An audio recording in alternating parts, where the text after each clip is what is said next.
Hi, I'm Michelle Fondin, and you should give me your rose. No, I'm Sex Bang Shlong, and you should give me a rose. This is On a Cloud, a PG-13 mother and son bachelor podcast. Oh, but what week is it? It is... Bonk chicka bong wow. Bong, bong, bong, wow. I've been feeling fine, It's baby. the Fantasy Suites episode, baby. It's the sex episode. We're here. We're there. Well, I thought that it was going to be a little more sexy than it actually No, was. not a very sexy episode at all, actually. Not at all. Usually you see a lot more heat. Yeah. It wasn't very hot. Well, there was heat in that the boys were sweating a lot because they were in Thailand. Profusely in a town called Chiang Mai, Thailand? I don't know if it's Chiang Mai, I don't know how to pronounce it. I don't know. It's hard to say because sometimes they kind of have to improvise with romantic syllables. Yeah, I don't know. In terms of yeah. Yeah. Becca has 3 remaining men. And yeah. it's Fantasy Suites, baby. It is. So Thailand's actually gorgeous this whole episode. I loved all the scenes they had. It's so beautiful. I have never traveled to Asia. Yeah. One of the places that I really want to go see is Bali, because I've heard Bali is phenomenal. Another place is actually Thailand that I've heard is really, really beautiful. Yeah. And so we got to see a lot of Thailand. We did. Now, okay, this episode I felt like was a little underwhelming, if for the fact that after the first date, I knew who was going to win the entire season. So it was a little difficult to actually get invested in the rest of the episode. We really don't know who's actually going to win this season. But we have a strong inclination. We are 90 to 98% sure who is going to win the entire season. Yeah. I was still Team Jason at the beginning of the episode, but... Well, that's because Michelle likes Jason. Yeah, that's not because Becca it's not likes because Jason. Becca liked Jason, but as the episode was going on, as you'll see, that Jason, and it's funny, before Matthew and I even started watching Bachelorette, I turned to him and I said, who's going to get eliminated this episode? And we both in unison pretty much said the same candidate. Yeah. We both anticipated that Jason was going to get cut no matter what. Yes. We just didn't know how it was going to happen. Agreed. Now, okay, the tone was so different because even when Rachel was at this point in Fantasy Suites, she seemed to like all 3 boys just fine. She seemed to have a great time with all 3 boys, actually, and it wasn't Even until Peter's fantasy... No, because Peter wasn't until the last episode, right? Yeah, so I'm saying that despite the fact that I still thought Peter was a frontrunner in Rachel's season, I was still pretty confident that the other boys had a chance. Yeah, it seemed like she was an equal opportunity dater during Fantasy Suites. Yeah. With Ari, I felt he did have a penchant or leaning toward 1 or 2 of the contestants, but he still seemed to have a really good time with all 3 during Fantasy Suites. This one, Becca started having a panic attack after the first date. Well, all right, let's get there when we get there. Yeah. To begin with, though, she meets up with Blake. She runs up to Blake and throws herself onto him, and he spins her around. I can't... Well, she didn't say to him, I can't imagine my life without you. She says to the camera, I cannot imagine my life without Blake. Yeah. And this is at the beginning of the episode, guys. This is like the beginning of the 2-hour episode. The beginning of the second of the last episode. This isn't her proposal to him, which, if those are her true feelings, that's awesome. But she says later, I just need to be with the man I can't imagine my life without, not just the man I like. Right. She already said that about a guy. And she said this about Blake before, actually. Yeah. She's also said it before about Blake. She has. So it's really interesting because it's almost like, I know she has to make an entire season of TV, but it seems like she's made her choice. Yeah. All right, so she and Blake go onto a sacred mountain path. Yeah, and before that, she says to Blake, guess what, honey buns? Let's go touching out of the way now. Because we can't touch or hold hands or kiss or anything on this entire trail. Yeah. So they're on which is kind of a fun little willpower test. I think it's kind of neat, actually, because it is a test to... Can they get along without the affection piece? Oh, definitely. And can they just talk about things without being all huggy, kissy, smoochy? Yeah, because some relationships are like that. Where we keep going back to Rachel's season because it stands out a lot in my mind. But Rachel and Brian, the winner of her season, the only thing she could say about him was how sexy he was and how great he was at kissing her.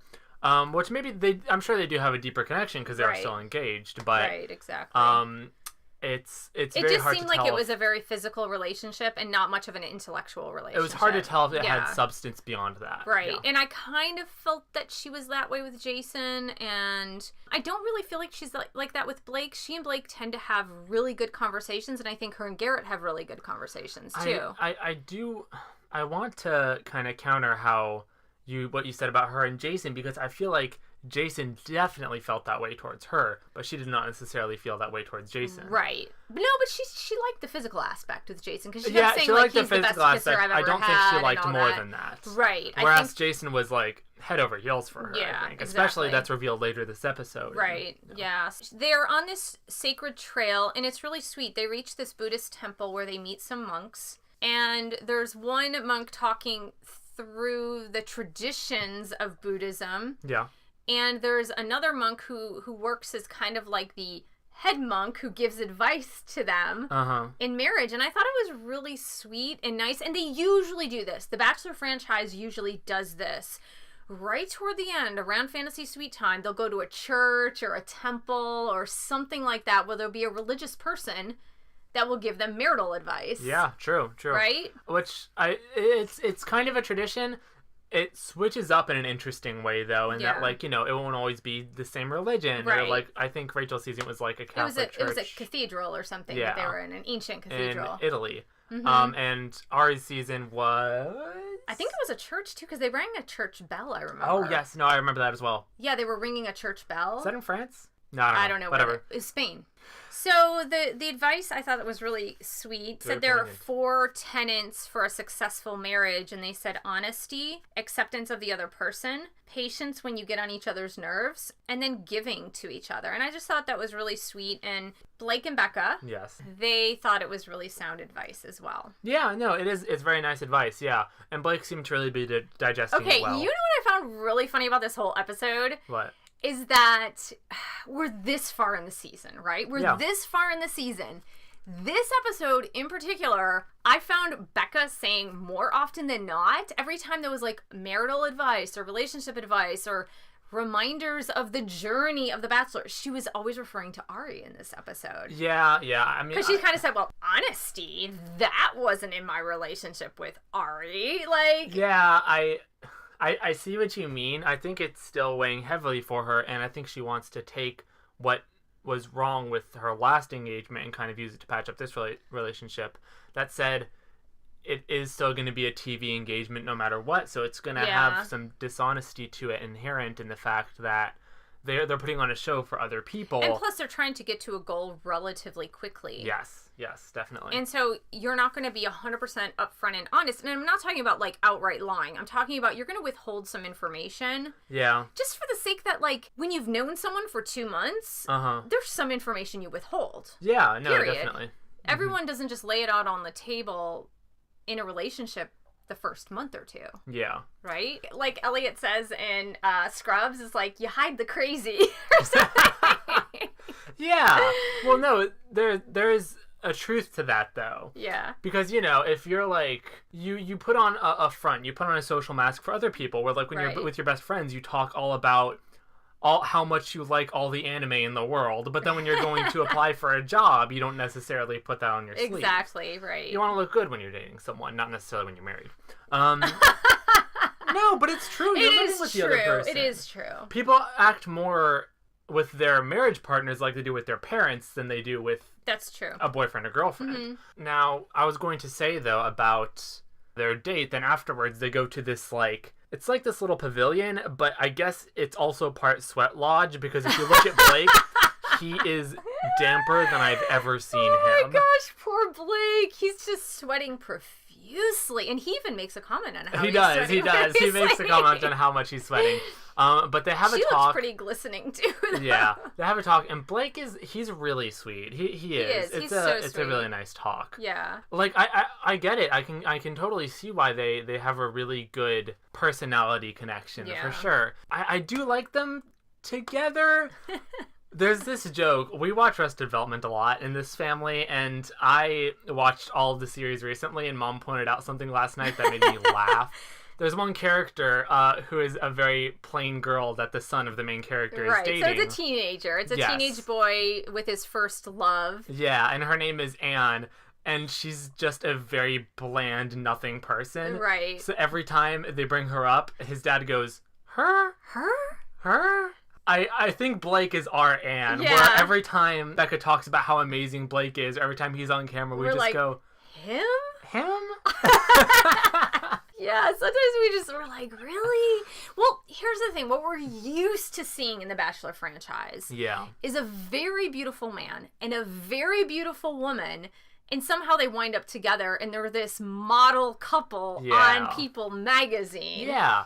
And that's what we're used to. It doesn't make it right. We're not saying you have to be a top model to be on this show or to be a winner of this show. Well, not even, because I think it's really sweet that she can kind of see him for the layers to him as a person. Right. And like I said last week, he's really not unattractive at all. I just think he's a type of person, and maybe he's totally Becca's type. That's just probably a thing. I think so too. And it's sort of like when you see a couple out in public or among your friend group and you see them together and you're like, oh my God, they're totally meant to be together. And you just have this feeling, right? You see them together, you see them interacting together, and you're like, oh my God, they so belong together. And then you see other friend couples that you're like, what are they doing together? Like, it just doesn't seem like they fit. Right? Sure. And so I think it's less about Blake and it's more about, like, when we see them together, we can understand the connection, but I don't think it's intuitive. It's not an intuitive connection. Gotcha. Yeah. I think that does make sense. Right. Yeah, no, it definitely does. Because, like I said, if you told me at the beginning of the season, oh yeah, Horseman's gonna win. I never in a billion years. I couldn't even... First of all, he came out in a bow tie and, like, this really tacky looking suit. Now... Okay, for millennials, I think that's kind of a style, wearing a bow tie. Yeah, I think it's kind of a style for millennials, because remember Dean in Rachel's season? He also wore bow ties. Oh, okay. I'm not keyed into this fashion trend. And Dean is like male model hotness. Yeah. But when he came out on stage after the final rose during Ari's season, I didn't think in looking at Blake that he would even be a contender. Me neither. I really didn't. And I said so at the time. I was like, it's nothing. He had a dumb gimmick. I don't think he's that cute. Right. He's going to get cut. I thought so, too. I never thought he would make it this far. But, I couldn't even remember his name for half of this season. Right. He didn't stand out to me so much. I remember that. So, Blake said something that pretty much sealed the deal for him at the end of the date. He said something, I can't remember what it was. Before they went to Fantasy Suites, she gives them, the contestants, a card if they're invited to do a fantasy suite. Yeah. And the card used to say something along the lines of, if you two choose to forego your rooms, a room will be provided for you in its stead. Love, Chris Harrison. Have fun, you crazy kids. Use protection. That's not what it says. And 8 condoms just kind of spill out. Yeah, no, that's not really what it says. And a dental dam. But it did say if you choose to forgo your individual rooms, a room will be provided for you in the fantasy suites. Yes. But before she gave him the card, Blake, he had a deal closer. Yeah. Deal closer, guys. Men, if you are listening, this is what every woman wants to hear. And what he says to her is, I'm the guy that looks for reasons to stay. It was really good. Rather than reasons to go. Especially considering the context of her last relationship, where Ari was basically looking for flaws in their relationship, right? So he could be with Lauren B. The fact that Blake said this was like, I fell in love with Blake a little bit when I heard that. Oh my gosh. Like, and I really believe he was sincere too. I don't think it was a lion. Lion. I don't think... Leo, he's back. I don't think it was a line. He wasn't just saying it to say it. I really believe that Blake is the type of guy who's committed in a relationship. Yeah. No, I do. Well, especially because, like, he said that while he was trying to think of reasons for them to be together. But no, yes, Blake is going to win the season. None of the other boys hold a candle to him this episode. He's amazing. Spoiler. He's totally amazing. Becca's already made her decision. As far as playing the game, and then as far as just him being, like, a great husband, I think he's got it locked down. I don't even think it's playing the game at this point, though, because I think it's like he genuinely wants to be in a relationship with her. He does say something kind of whack, though, both in the promo and in the episode, where he says, I know none of the other boys love her as much as I do. Yeah, and it's kind of weird, because that gives him a little bit of a villainous cut, which Right? Because you can Yes, never know. yes, like, you yes. can never But know at how the same another time, person feels about somebody else. At that point, there is so much competition that you do kind of need to... I think there's a lot of insecurity, and boys channel that insecurity in different ways, and Right. he chooses to channel that in... And saying, like, I'm the one that loves her more than anybody a spot else of loves arrogance. her. Yeah. Yes. So then they go to the fantasy suite. Yeah, and it's so funny, you guys. Like, they kind of just shut the door. Yeah. They go in, they find the bed, and they shut the door. He shuts the slightly see-through door. It's so funny. It's like and it's not even like shut the door. It's like a sliding glass, kind of opaque door, kind of transparent. Yes. And then Chris Harrison does the fertility ritual.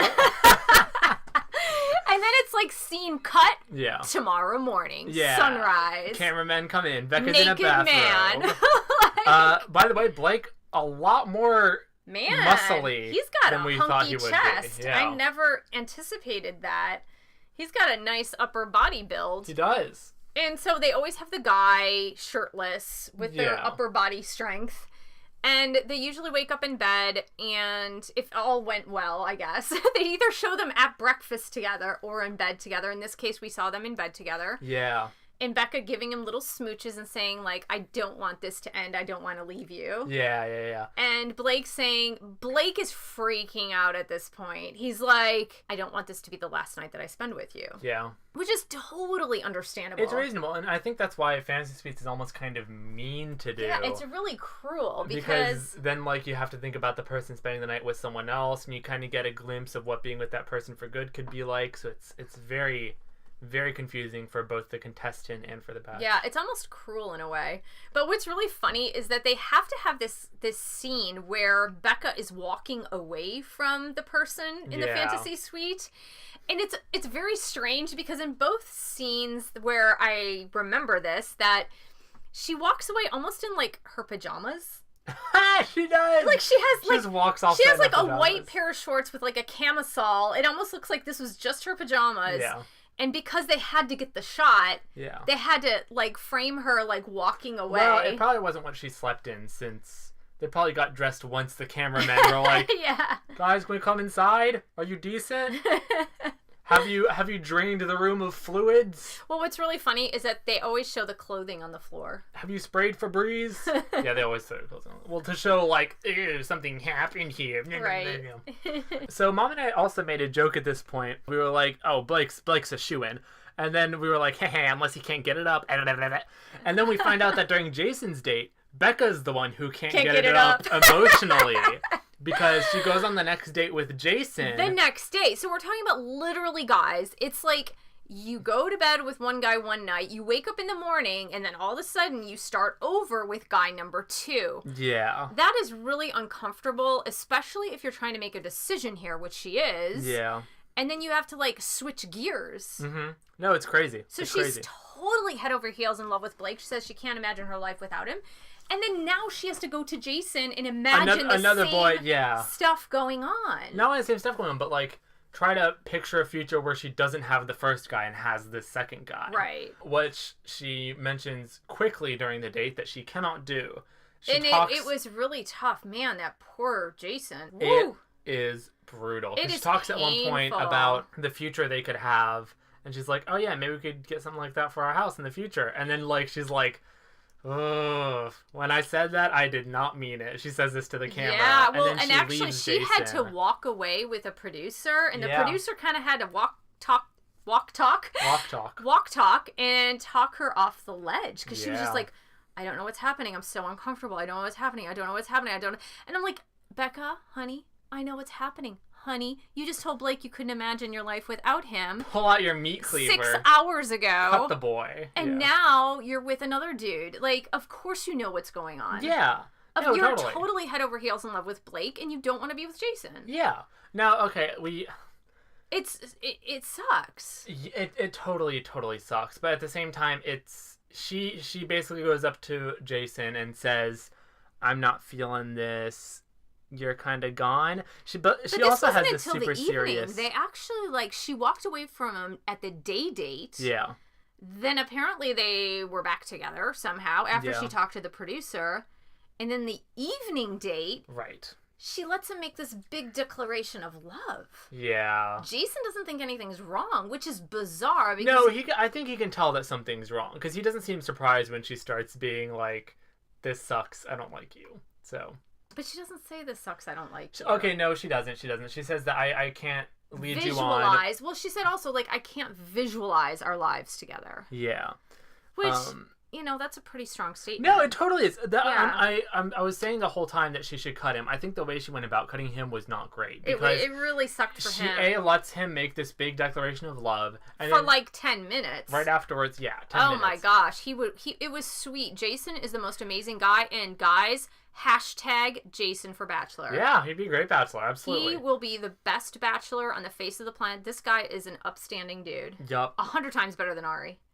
Like, and yeah, I agree. I was never not a fan of Ari, even after what happened, because he's human. I understand. I was never a fan of Ari to begin with. I was never totally a fan of Ari, but I wasn't really against him like a lot of people on TV and Bachelor Nation were against me neither. him. I wasn't like, I just thought, you know, he's human. Like, this show pushes you to make decisions really fast. It was a hard decision to make. Yeah. I would say mention, it's a hard decision to make. It's a decision no one should have to make, since it's choosing between two, like, soulmates. Right. Basically, who you love. Yeah. I mean... It's whatever. crazy. But I really believe that Jason would be the most amazing Bachelor because he's such an outstanding person. Yeah, and he also just, when Becca tries to kick him off, what he first says is, I don't think I can leave just yet because I don't feel like I've He said, let me given get everything some I've had to give in clarity. this He said, like, relationship. let's get some clarity and let's see if you're just saying this because of what you're feeling right now. Yeah, or if it's something that you really believe. And I thought that was a good reflection. It was a good reflection, and also it was the fact that Becca right now needs somebody who can prove that they will fight for her instead of turning their back on her and leaving her. And I thought that from Jason, this wasn't like a, no, I want to stay on the show kind of rejection. No, it was just, I mean, he had just opened his heart and soul to her, and he said, like, I hope that you're not going to regret this decision, like, 10 minutes later. Yeah. So he kind of prompted her a couple of times during that conversation to say, are you sure about this? Like, and she says to him right away, like, I'm not sure about this. And he said, well, maybe we can owe it to ourselves to take the time, and I think he was referring to Fantasy Suites. Yep. I think we owe it to ourselves to take the time to, like, talk this through. Yes. And Becca just said no. Yeah. She said no. So then she kicks him off, and now she really doesn't provide many reasons, and I think that was what was really rough about it. And I think it was more for her, it was more of a feeling. Yeah, it was, but at the same time, you need to give people that dignity, because he was so invested, and you could just tell. Yeah. So then Becca, I was asking Mom earlier, I was like, hey, what do they do with the fantasy suites if they never go inside them? Becca still goes to the fantasy suites, and she cries all night in the fantasy suite. And you see, like, the like, two champagne glasses there. Did you see the champagne glasses there? And she's like, I literally just did to him what Ari did to me. And which like, isn't you true. Didn't, I mean, no, that's not true. But I think she was referring, and Matt pointed this out because I wasn't really aware of it, but I think it was more the fact that she didn't really give him a reason, and Ari really didn't give her a reason. Yeah, so maybe hence the connection there. Right. But I think her decision was sound in that she was saying, I feel feelings of love for Garrett and Blake, and I don't feel feelings of love for Jason. And she points out something, which I think is a good idea, is that she has said she loves both men on the camera. She will not say I love you to both men to their faces. Right. She only wants to reserve it for one person, which I respect. I respect that. Because the show has taken to doing that a lot recently, where it's like, in love with two women. And then the women start, like, somehow getting wind of that. Like, oh, so-and-so said I love you. Oh, well, they said I love you to this person, too. Because, you know, everyone in the house, even if they're not in the house anymore, they still talk. Yeah. So they know who said I love you to whom. Yeah. But Becca said, I'm not going to ruin that for that special person that I choose at the very end. Definitely. Yeah, makes sense. And I think that's great. I dig it. She felt so bad, and it's not because of cutting Jason. It's because I think she even said this. She said, Jason is the absolute best person on the face of the planet, and he does not deserve this. Yeah. But she said, I just couldn't bring myself to feel those feelings for him. Yeah. Which, hey, she made the right call. Honestly, I think it would have been way worse if she had spent the night with him and been like, no rose for you, buddy. Yeah, that would have been wrong. So she spent all night crying. You see her awake in the morning on the couch, curled up. Still crying. And now she has to get ready for her date with Garrett. Yeah, so not a great way to start off the evening. But you know what's really funny is that she doesn't say anything to Garrett. No, she does not, which is crazy. She doesn't ruin that time with Garrett, which is excellent. Well, I think it's also because she's confident in her relationship with Garrett. She is, but she also didn't taint it. She didn't taint it with, oh gosh, you wouldn't believe what happened to me last night. Yeah, no, that's a good idea. I think she was just trying to keep it separate. Yeah. We're going to go into its segment now. Okay. Since it's the raunchiest episode of the season, we decided we'd share a little animal fact with you that Mom learned recently. So we were making one of our staple brunch foods, our only staple brunch food, really. Which is basically eggs. Eggs, bread, or English muffin. And then sausage or veggie sausage if I you're get a chicken sausage, Mom gets a veggie sausage. She was looking at the eggs and she was contemplating them, and she was I was telling her, I was like, yeah, no, chickens regularly lay their unfertilized eggs if they don't get fertilized. And Mom's like, well, yeah, they have to lay the eggs if they're gonna get fertilized. Right. So I was under the impression that chickens laid their eggs, and then the rooster comes around and he sprays the eggs. And my question to Mom, because I did not know that Mom did not know that birds do have sex. I did not know this. I still don't believe it to this day. What? I don't believe they have sex. Okay, hold on, because I explained. Okay, I said, look, hard egg here, hard egg. Yeah. Rooster comes up to egg. Yeah. What does rooster do with egg? Well, he sprays his sperm on it. No, that only works with aquatic creatures because sperm needs a fluid to swim through. Okay. So amphibians and fish can do that. Okay. Most land animals cannot do that. So, but I thought, well, eggs are pretty porous, though. They're porous. It seems like they have a hard shell, but the shell's porous. For sperm, though, are they? I don't know. I don't know if I've never tested that theory, guys. I don't know. I guess not. So they have... Okay, yeah. I just didn't believe the chicken sex thing. No? Do you still not believe it? Do roosters have penises? Yeah. What? Ducks do. What? You don't know that ducks have penises? They have huge, long corkscrew penises. No. Yeah. And they have spikes on them. For me. They have spikes on them to scrub away the sperm of competitors. I thought cats had spikes on their penises. Cats also. They have barbs on their penises. Ew. But not like ducks have. Ducks have like hard spikes. You said the reason is to scrape away the sperm of the other guys? Yep. Let's get a live reaction now while I show Mom a duck penis. No, I don't want to see this. No. Let's check this out. Let's check this out. Let's peep this now. What? They're really big. What? Oh my gosh. That's a duck penis. That's like a unicorn's horn. It is. It's a huge, long spiral penis. So, Mom, learning animal facts. So first of all, Matthew is just not fascinated with animal penises. He is a biologist as a student.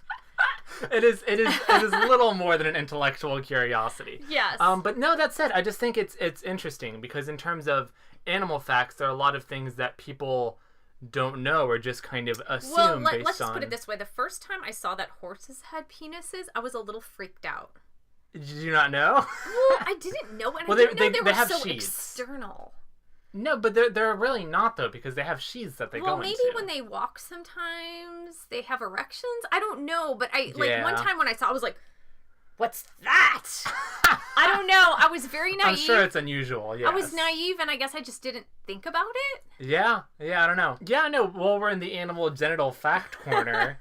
Hyena females have external vaginas. What? What does that mean? It means that it's like a tube that just kind of hangs out there. That is weird. Yeah, crazy. So this How do you know this? Okay, that one I got from Nicholas. Nicholas told me at some point. Nicholas is my best friend. The duck fact is just kind of a fun internet fact. Yeah. Chickens having penises, biology class. Biology. Just like, yeah. I know that only aqueous eggs can actually be fertilized externally. Okay. Yeah, no, and that's female eggs. It's kind of like a period. They just lay their eggs on a regular basis the same way humans do. Or ovulation. Yeah, ovulation. Yeah. I think I was asking the question of why do they lay the eggs if they're so nutrient rich? Yeah. It seems like a waste of resources to me. Right. And I still don't have that question answered. As far as chickens go, there is a theory that the way they mass produce chicken eggs is that they shorten the day and night because apparently chickens lay eggs in the morning. Oh. And so what they do is they mess with their circadian rhythm. So they do an artificial day-night cycle? They do an artificial day-night cycle that is much shorter than the circadian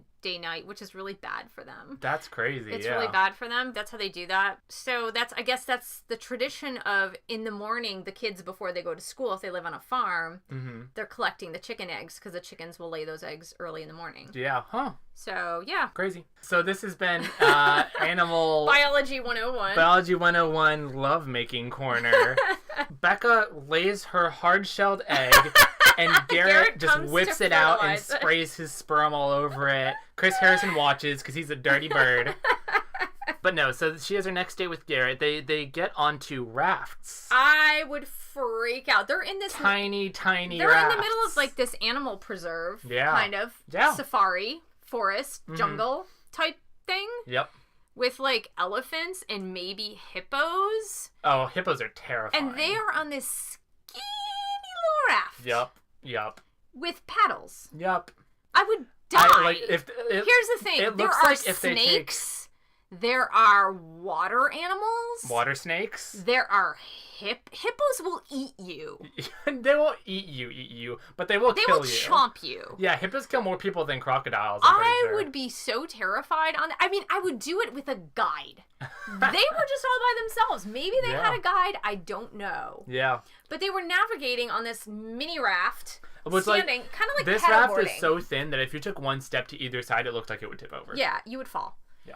And so they're trying to navigate this skinny little raft. It was almost like a paddle boarding situation. Yeah. And then they run into it's apparently a national the holiday. entire village. The entire country of Thailand just kind of standing in the middle of the water. Yeah, they said it was a national holiday. I can't remember what holiday it was. They didn't say. They didn't say? Okay. And they said every single person and their grandmother was out on a raft. Yeah. So what happened was they were bumping into rafts everywhere. Right, and they were getting splashed, and it all looked like just a crazy chaotic time. It looked really stressful, actually. Yeah, there are like elephants everywhere just hanging out. And Garrett's trying to like untangle their raft from other people's rafts. I mean, that would make me panic. I would freak. I would have a miserable time. I do not do well around crowds and crowds of people. Yeah. But if I'm trying to balance standing up on a raft and people are just bumping into me. Yep. Miserable time. Oh my gosh. But she seems to be having fun, and she's happy she's there with Garrett. Yeah, and she says, like, Garrett is, like, the stud of all studs, being able to navigate through that whole slew of people on the raft. And she's like, wow, you are my hero. Uh-huh. So she's very enamored with his manliness. She is. But I feel like, to me, it is, like, the sense of... Garrett is kind of her fantasy guy, but you don't marry your fantasy guy. You go out with your fantasy guy and have a fun little dream with him. And I kind of feel, well, she has said before, and she said it again, that Garrett reminds her of her dad and how adventurous her dad was. Yeah. And he was like the outdoorsy man type. I don't know. As a woman, do you want to marry your dad? Okay, hold on. Some people do choose spouses that are like their parents. I'm like, okay, I agree with you, but also, weren't you the one that was going on to me about some psychological precept you found online? Imago therapy. About how people marry people like their parents. Yeah. So you bought into that wholeheartedly. So how are you like, do you really want to marry your dad? because usually people are doing it subconsciously. Okay, well then she's doing it on two separate subconscious and conscious levels. They're not saying like, you remind me so much of your dad, I want to marry you. Or my dad, I want to marry you. That's fair. I could never ever marry a woman like you. Oh. Because like, I love you as a mom. I hate the way you act towards your romantic partners because you're very like Gucci and very like demanding. I'm very demanding. Very demanding, very high maintenance. Yeah. Lady with diamonds. He's got to buy me a lot of things. Yeah. Ooh, man's man. Yeah. We'll see who you end up marrying. No one like you. Yeah, we'll see about that. What? I don't know. Subconscious. Subconscious mind. Get bent. Get absolutely bent. She might be blonde with blue eyes, not looking like me, but maybe inside her attitude. No, I don't think so, though, because I don't think I'd get along with that sort of person in a dating scene. Okay. Do you think my last girlfriend was like you? I didn't know her well. You didn't know her well. Yeah, that's true. But she was kind of the take charge kind of person, though. She was, which, but that's not like you either. I'm kind of take charge. Well, no, I guess in dating, I'm more like the man. I like the dominant man more. Yeah. That's what I find. Yeah, so probably. That's already a kind of argument from my hand. But I think one thing about Matt and I is that we're too similar. I think that's very fair. We're very, very similar. Yeah. So chances are that he wouldn't date anyone like his mother because we're too similar. No, that is true, but at the same time, I do feel like... Well, no, I guess people do date different people, because for the most part, what I hear is that it's actually a similarity thing where you tend to date people who are like you in a way. I think that depends, because you always need polarity. Yeah. So in a lot of ways, you always find, in the ways that really attract you to that person, you find the polar opposite. Yeah, maybe that's fair. That's fair. But I think it is very hard to get relationships to work in practice when people are too different. Right, but it's really boring if you guys are exactly the same. Yeah. Right? Yeah. That's true. Would you say, okay, so let's take a model couple before we get into Garrett I'm thinking and Nicholas Becca. and Beverly. Nicholas and Beverly, are they the same or are they the opposite of each other? Okay, now this is a funny story, because Beverly is exactly like me, but Nicholas is different from me. And Beverly is a lot like Nicholas's mother. Really? Yes! What are you talking about? She and Jessica are very similar. You think? Uh-huh. What makes you say that? Because Beverly's more like the quiet observer, but she's very smart. And when she says something, it matters. And Jessica's really the same way. I don't know. How well do you know Beverly? Or how about, I guess I don't know Jessica that well. You don't know Beverly that well. Yeah, I think I've observed Beverly. You know she listens to this, right? Yeah, but I think, hey, Bev. No, I really think she's a lot like Jessica. And that's not a bad thing. Jessica's my best friend. Jessica's Nicholas's mother, by the way. So Mom was my best friend for like 24 years. Yeah, so Mom's running some Freudian psychoanalysis on this. All right, no, that's interesting. We have to stop talking about friends now, because I'm sure our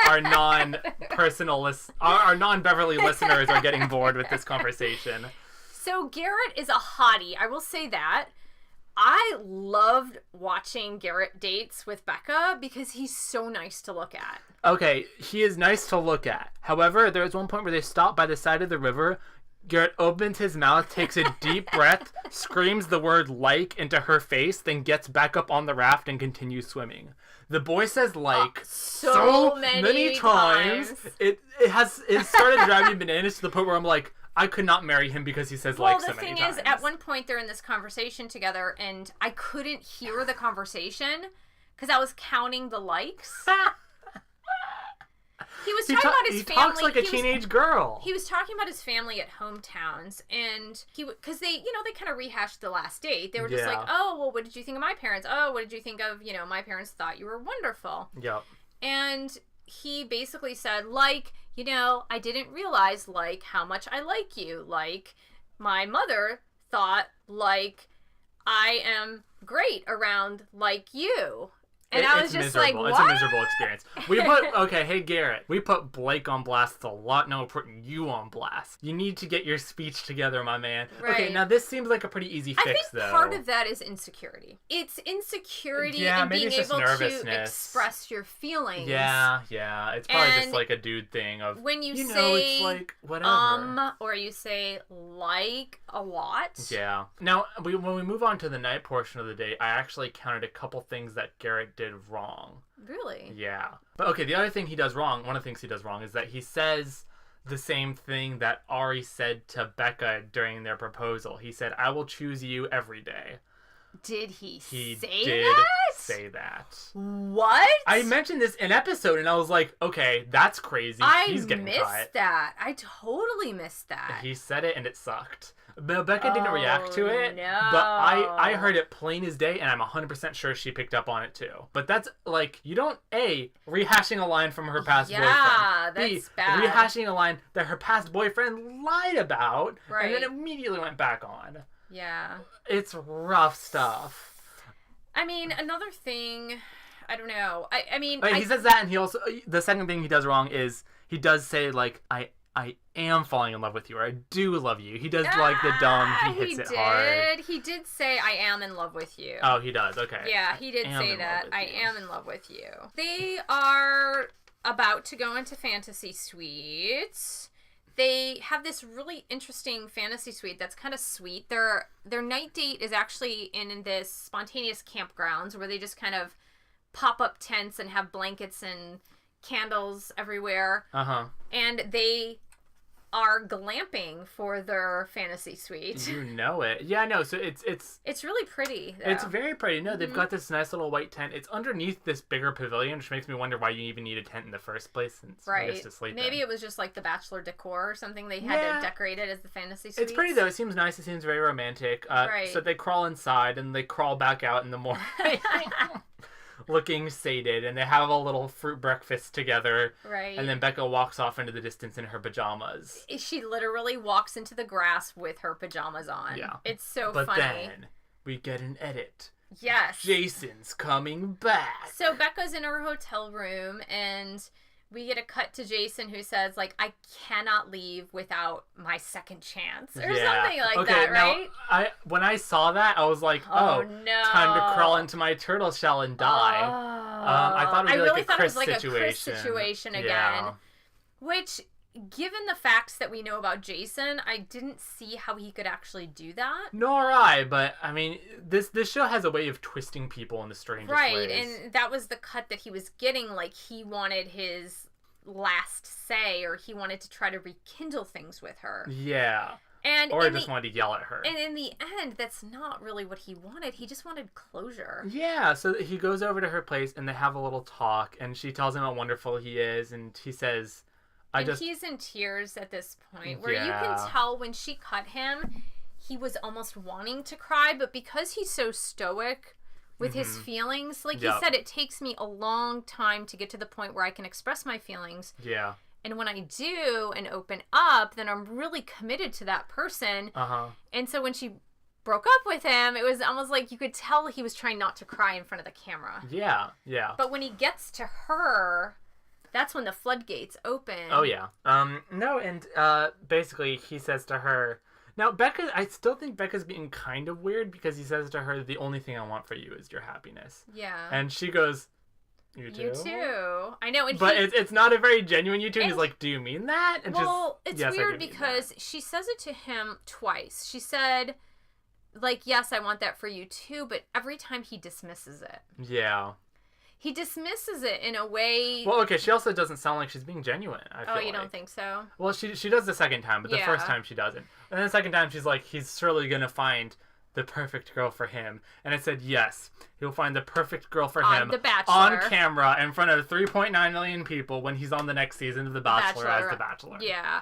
And what he does is something that's so sweet, and he's like, I wanted to give you this during fantasy suites, but obviously we didn't have a fantasy suite.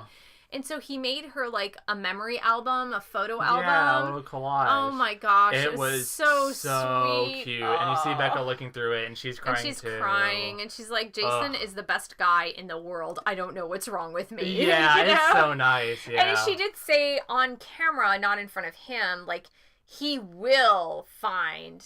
He better find a good one for him, yeah. And we thought that was the promo for The Bachelor. Oh, absolutely, yeah. Because if someone says, like, if the candidate for Bachelorette says it with such an emphatic line, almost, it was like producer picked. It was like, okay, Becca was super hurt on the last season. Jason was super hurt on this season. Yeah. That's the person who's going to be the Bachelor. Mm-hmm. So then we oddly get a rose ceremony. Yeah, we didn't think that we were going to get a rose ceremony at all, which is so bizarre. So we're in front of some elephant fountains, and Garrett and Blake... Well, Blake arrives first. Yeah. And Chris gets the 411 on what went on in Blake and Becca's date. And Blake just says, I'm so in love with this woman. I can imagine her as my wife. I want to get down on one knee. And then he goes and waits, and then...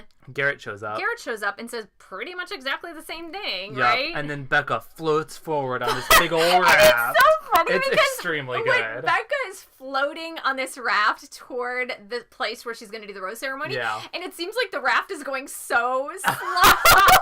And then it shows the guys waiting, and then it shows her floating on the raft, and the guys waiting, and her floating on the raft. Apparently it is slow, though, because there's an amazing blooper. Oh my god, the blooper is so funny.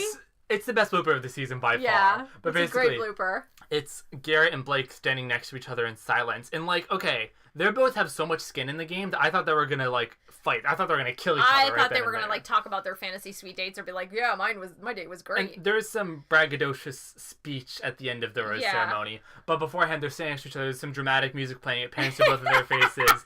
And then Blake looks down and goes, I have to pee so freaking much. And Garrett just starts laughing crazy. And he goes, well, dude, I was here 15 minutes before you. Yeah, he's like, I've had to pee for the past 10 minutes. And then one of the producers is like, do you want to go pee? And he's like, can I? Oh, God. No, but before they flashed to, like, 100 fountains around the area. Like, all the fountains around the area and all the water running. And he's just looking more and more nervous. And the producer's like, do you want to go pee? Oh, can I? Yeah, okay, go. And then he just jogs off into the distance. Goes behind a bush or something to go pee. It's so It's funny. Amazing. So Becca rolls up and she says, I sent Jason first of all, they're home. Like saying, well, yeah, but they were saying, like, where's Jason, dude? Where's Jason? Yeah, because neither of them know. Jason? Yeah. Why isn't Jason here? And that's when Becca announces the fact that, and it's really funny because even though she said I sent Jason home, yeah, she still does a rose ceremony. Yeah, well, she says, I think it's a good point. She says that roses are a two-way street. It is heating up in here. Not because it's a Fantasy Suites episode and because things are hot and heavy. Woo! It's just our bodies produce this awful steamy mist. We are in Southern California. Southern California has been having a heat wave for the last 2 weeks. And we're in a tiny closet with no ventilation. It's not really a tiny closet, but does not have ventilation. Oh, God. Right, so she says that it's a two-way street. Yeah. And that not only does she want to give them the roses. That, though. What does she mean by that? Oh, well, because contestants can reject a rose. They can? Yeah, did you not know this? Where basically they can just say, no, I don't feel comfortable staying on anymore. I don't think I like you that way. Or I just want to step down but that, like, almost never happens. You're right. It almost never happens. But I think it is good of her to be respectful and say, I don't want to necessarily assume you guys want to be with me. Stay. I want you guys to have a say. I see. Here's your rose. Do you accept this rose? Which is what she says every time she gives them a rose. And they say, yes, of course, Becca. And so they both stay on. And then they're both kind of like hugging her and like, oh my gosh. I love you more. Who says the speech? Was it Blake that says the speech? Or was it Garrett that says the speech? I don't remember. But if memory serves. Garrett. It was Garrett that said the speech about like how much I love you and how much like this date meant the world to me and how much like he goes on this spiel. Yes. And right in front of Garrett. Blake's dead. No, it was Garrett. Oh, right. I think. It was right in front of Blake, and you see Blake's deadpan face. Yeah, Blake is not having it. And then I feel like Blake makes a little speech to compensate for it, and it's just this weird like dick measuring contest in front of Becca. Okay, who has seen both of their dicks by now. You've got to believe it's so freaking awkward to be Blake and Garrett right now. Oh, of course it is. In front of each other? Oh my gosh, it's so uncomfortable. They must just like each other, like, even if they liked each other before, you've got to have some reservations for your romantic rival. Right. Yeah. It's just not normal. So, you know, then Becca has the worst job now. Yeah, well, no, she has the easy job of... Oh, no, she's the worst job of knowing she's gonna send Garrett home. Yeah. She's gonna eliminate Garrett, and she's gonna marry Blake, because of course she's gonna marry Blake. But next week, we're not even gonna get that, because next week she also has the worst job of being at the Men Tell All. Oh my gosh, Men Tell All is next week, you guys. We are going to do an episode on Men Tell All. Confirmed, it will be the Chris show and the Jordan show, and oh my gosh. You know, Jordan, I saw a tweet, Jordan's definitely on BIP. Oh, really? Of course he is. Of course he Jordan's is. on BIP. I love that. I think that's going to be so funny. Yeah, and then so we're Colton's doing... on BIP, probably. The Men Tell All is a miserable experience, but we'll cover it next week, and we'll tell you all about how it is. Yeah. All right, well, does that wrap us? I think so. All right, we're awesome. We're good to go. We are Michelle and Matthew, and we do love you.